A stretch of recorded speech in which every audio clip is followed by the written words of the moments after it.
Starts with a P. Philippines. Philippines. Right. 100 miles off the coast, although Taiwan does control a whole bunch of tiny, tiny little islands that range from 3 miles off the coast of China all the way to their own shores. So, yeah, South China Sea.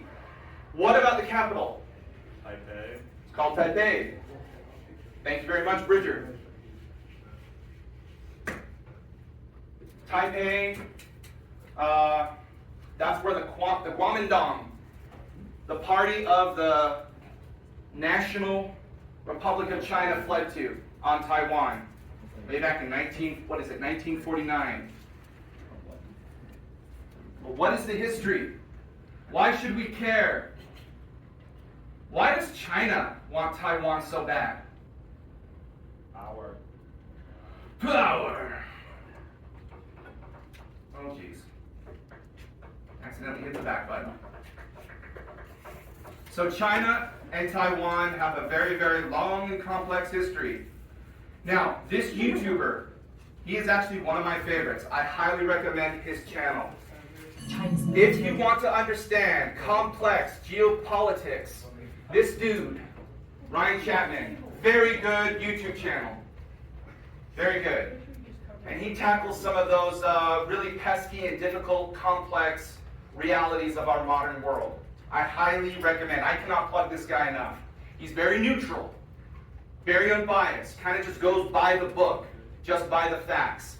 And he did this video about the China-Taiwan conflict, and it is so good. That's why we're watching it. Okay, lend me an ear, folks. Lend me an ear. Claims it's starting the largest ever drills around the island. Send a message that when China is ready. NATO is this big dog.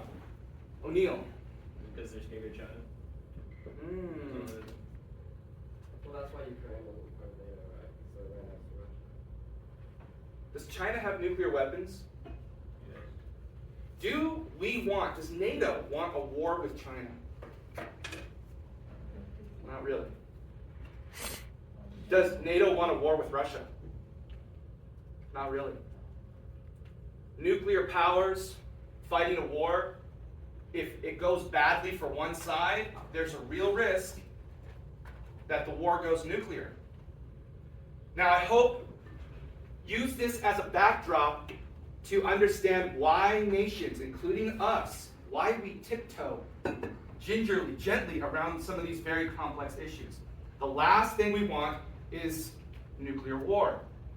No one wins with nuclear war. Now, this video, Carl Azus, this is going to kind of illustrate how complex things are right now in the tension between China and Taiwan. It's really short. We're just going to watch this short segment. Again, let it go its own way. After all, isn't that what it wants? So here's another question. What very, very important piece of modern technology is manufactured on Taiwan? Like literally 80% of the world's, of this technology is produced on Taiwan. The semi-what? The semiconductor.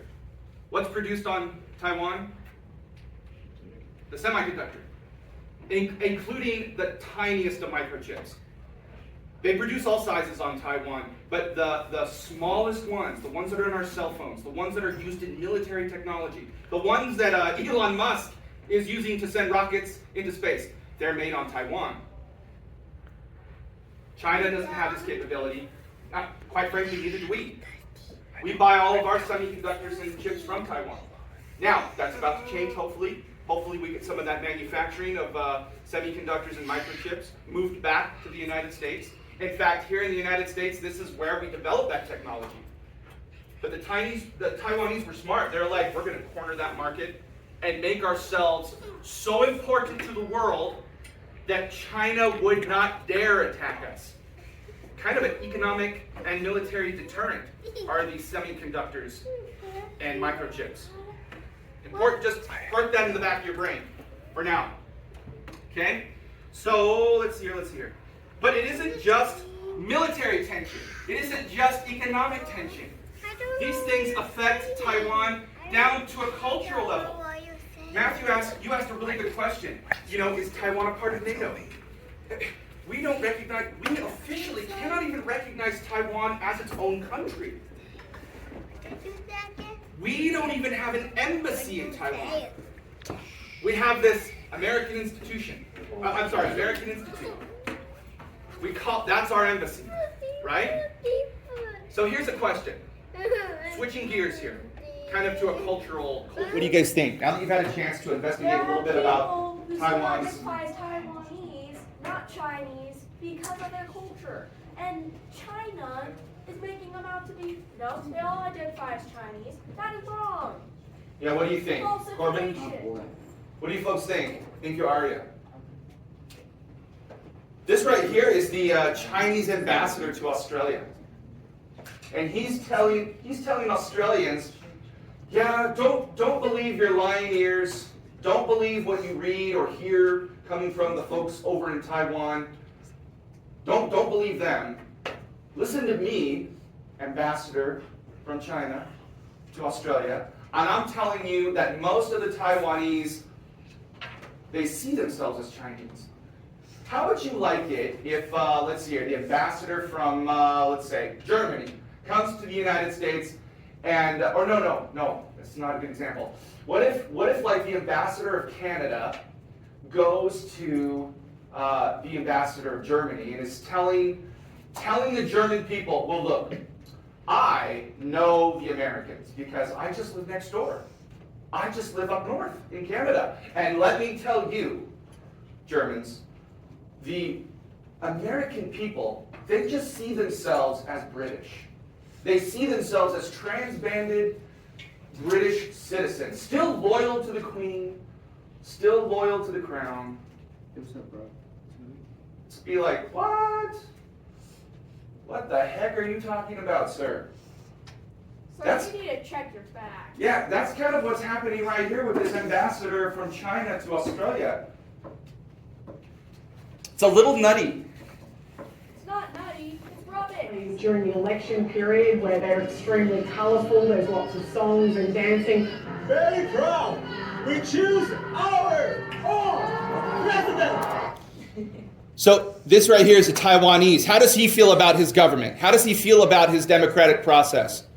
Do you think he wants to give that up to the CCP? Nope.